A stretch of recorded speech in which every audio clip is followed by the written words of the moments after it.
Hello, everyone. This is Felix Garcia, aka the Finance Pastor, and what an honor and a privilege it is to be welcomed into your home. And what a week it has been so far in the stock market. A lot of financial news. There's still a lot of headwinds in the Iran-US conflict. AI has been taking off. Is it going to take a breather? Or are we bullish on what the America is going to do in the AI race? Are we going to beat China, or is China going to beat us to the punch? We are starting to see that these two major countries are in it to win it in the AI race. And we're seeing that right now. We're starting to see a lot of movement and maybe some cooling off in the stock market. There was a lot of news last week that brought the stock market up after several weeks of just not really doing anything. But we are starting to see that the market is pulling back. Or is this a place where the stock market is saying no mas, we are going to go back down? Or is the stock market about to take off in the next few months? President Trump has less than 3 years left in his administration, and we are going to see how this is going to end up.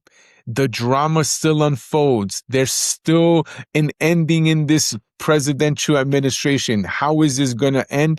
Not many people know. What we do know is that many people are seeing all-time highs in the stock market, yet their pocketbooks, their retirements are not necessarily seeing the effects of this economy. Inflation is a killer, even though we're going at all-time highs, but many people are having trouble paying the rent. Many people are having trouble paying their bills. Many people trying to have a lot of trouble buying food and groceries. And we have schools starting up, and we have a lot of people wondering how they're going to pay for this, how they're going to pay for that. Is this economy really good? There are going to be many people that are going to differ with you and say no. Trump has really got to account this is his economy, and he can no longer blame another administration. He has to own it. And Congress and the Senate must help him in that approach. Will they? There's a lot of infighting, and in this midterm elections, we're starting to see a lot of division. Many strong Republicans who were once for Trump's candidates have decided to go elsewhere. Tired of the dumb stuff, tired of all the promises, tired of the fighting. Many people are tired. So we are starting to see many shift in Trump's political party. Many people who were moderate are really done with his foolishness. And we're seeing that in many conversations that are forming aboard, because there are many people that are starting to feel the pinch. We were once bullish on Trump. Now they're starting to see the other side. I want to take and share my screen with you and look at a few stocks that we have here.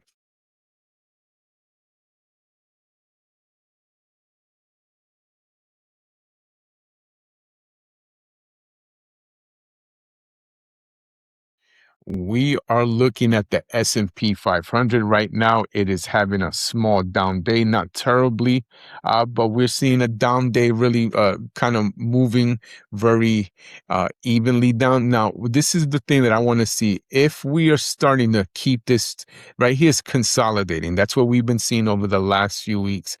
I'm thinking that there's more of a bigger of a downturn to the downside. I just don't know when is that going to happen.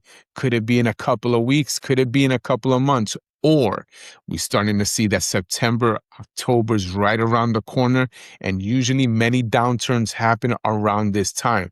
You look at in 2008, around September 11th, October, a lot of the savings and loan crisis in the 80s and 90s, dot-com bubble, a lot of this happened around this time.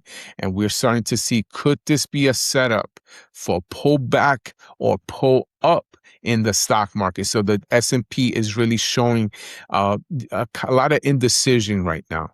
We're starting to see that the NASDAQ is kind of a little bit off its lows. If you can see this, it's kind of this pattern here. Could it now be heading in a down pattern? I don't know. It needs to break out of this pattern in order for me to be bullish on the NASDAQ. Now, eventually, if AI race wins, if this is rolling, then this will be a good move in the stock market. But right now, we're still fighting over China, and China's still in the game. Dow Jones, again, like I mentioned, it has joined the party. This move has been kind of very indicative of what the S&P and the NASDAQ has done earlier in the year. Just the Dow Jones just decided to join the party. It took it a long time for the V-shaped recovery. Wasn't as quick for the Dow Jones as it was for the S&P 500 and the NASDAQ. We're seeing that right now. Apple, again, seeing a little downturn from the high of 340s, kind of taking off down. If Apple, I'm kind of thinking this could, and I'm not saying it will, if it falls a little more, it could fall into that 284 range, 280.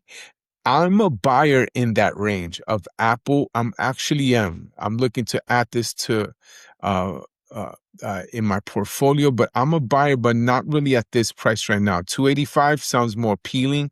Again, Tesla, I'm not feeling Tesla right now, but Tesla is one of those that you catch it in the right option move. You capture it right in the right stock move, and you can kind of, make a nice chunk of change with your money on this move. But it also, you have to catch it in the right spot. Netflix, another one that I've been talking about for the last few months. I'm still bullish on Netflix. I'm not saying go buy. I'm not saying go drop everything you have and just buy it. But I do like this stock. This is a long-term play for me. I'll say that again. This is a long-term play for me. I like this company. I'm not all about the politics that it has, but I do like what the subscription base and the numbers do add up. Netflix. Let's look at a couple of other ones.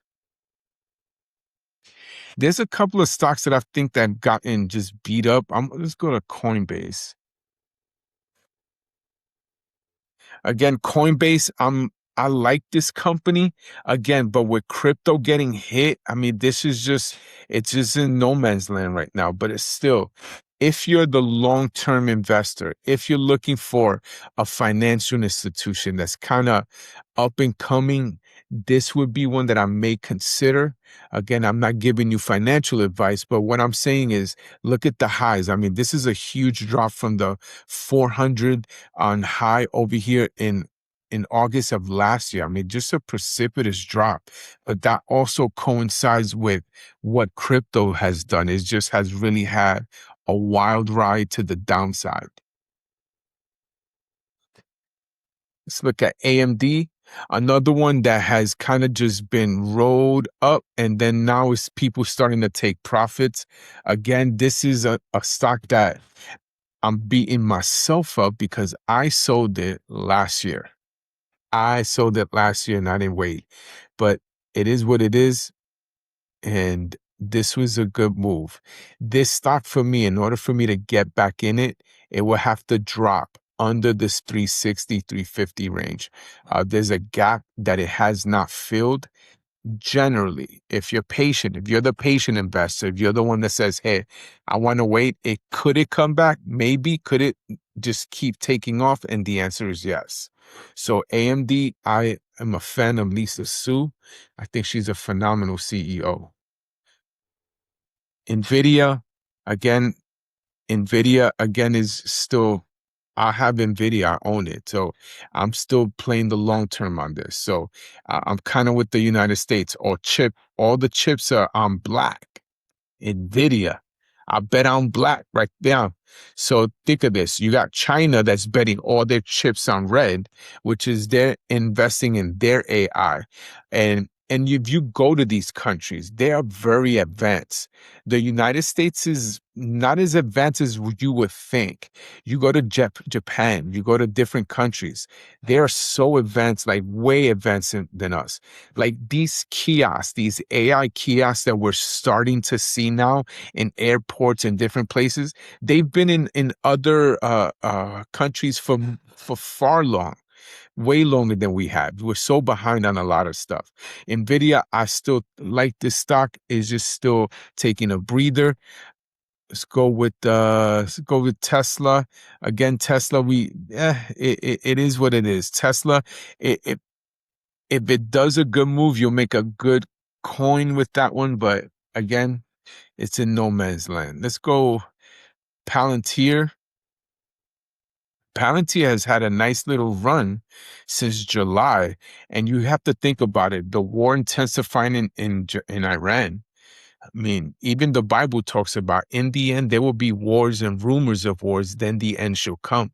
And that's what we're seeing right now. There's a lot of things going on in the world that really just causing for these defense contractors to really make money. That's why you're seeing Raytheon, Northrop Grumman, Lockheed Martin, a lot of these individual companies themselves, with us bombing the crap out of Iran, like the Orange Man said, then it's going to cause us to have to buy more supplies. So that's what we're seeing right now. So Palantir, I like Palantir long game. I'm also looking at a lot of the investments that Peter Thiel has, and he's a very smart investor. I like the way he thinks on technology, and he's always been in the in crowd in Silicon Valley. Let's go. What else? Meta. Meta just gotten beat up. I love Meta just gotten beat up, just beat up. And I definitely think when is earnings, key facts, illegally collected kids that, okay, so that's, okay, that's no wonder. That's why Meta's down. So Meta's getting it chewed up right now. But to me, is that downturn to me creates opportunity. I wouldn't waste the crisis. I mean, that crisis right there creates opportunity. So I'm looking for this to go down even lower. So Meta, I like you, but I'm also right now your stock is kind of it's out there. Deep Fission, I've seen this company's kind of gone right back down. It was in the $10 range and it's just gone straight down. This is a newer company. If you're kind of looking for something that hey might take off, this might be something that's new. The long game is probably with this. If the technology hits, it'll do well. But if not, I own a small little shares of this, but not nothing to really hold your breath on. But and it is what it is. I'm looking into that company.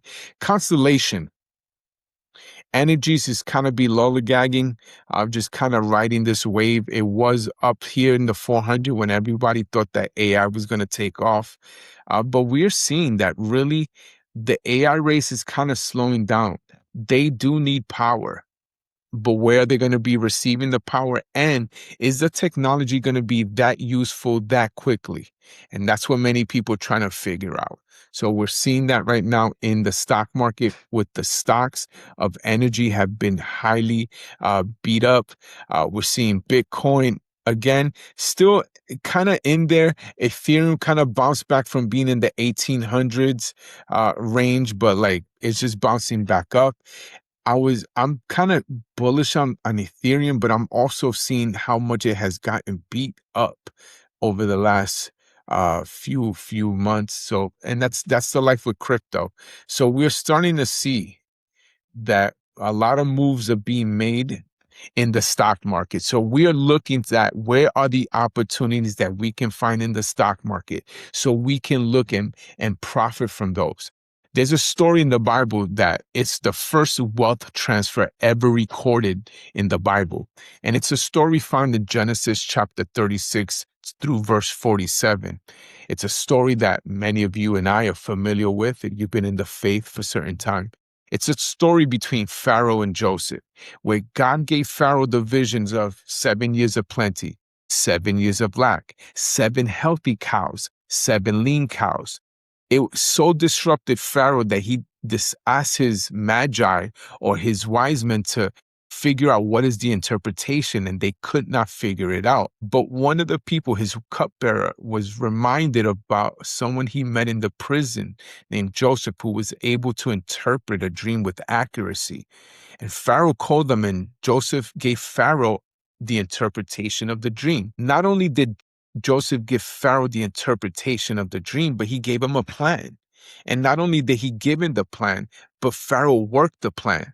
And he told Pharaoh, God has surely showed you what he's about to do.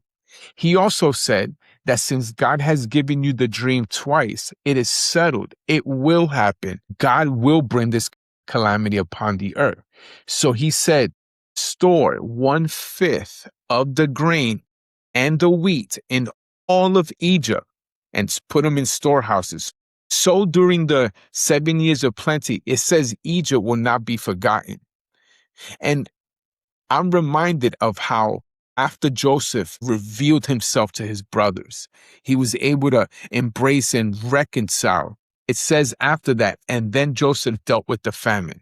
And it says when people ran out of gold and silver, they sold off their livestock. It says then when people ran out of livestock, they sold off their lands. It says when people ran out of land, they sold themselves into slavery. The first wealth transfer happened in Genesis. It was their version of the futures market or the stock market, what we know. And consider this, any wealth transfer in today's economy first happens in the stock market. Everything else is a byproduct. Then after that, that's when real estate drops. That's when everything drops. Remember, real estate takes about 2 years for prices to come down. And it's one big factor that contributes to that. The foreclosure process. You just can't kick someone out. But in the stock market, people lose their wealth immediately. That's why many people need to understand how to hedge in the stock market. And I hope to keep speaking and reading your comments. I love them. And I hope to speak to you each and every single week. I love listening to your comments and kind of having some good banter around. But we are starting to see some serious moves in the stock market. So get ready for the moves. Until next time.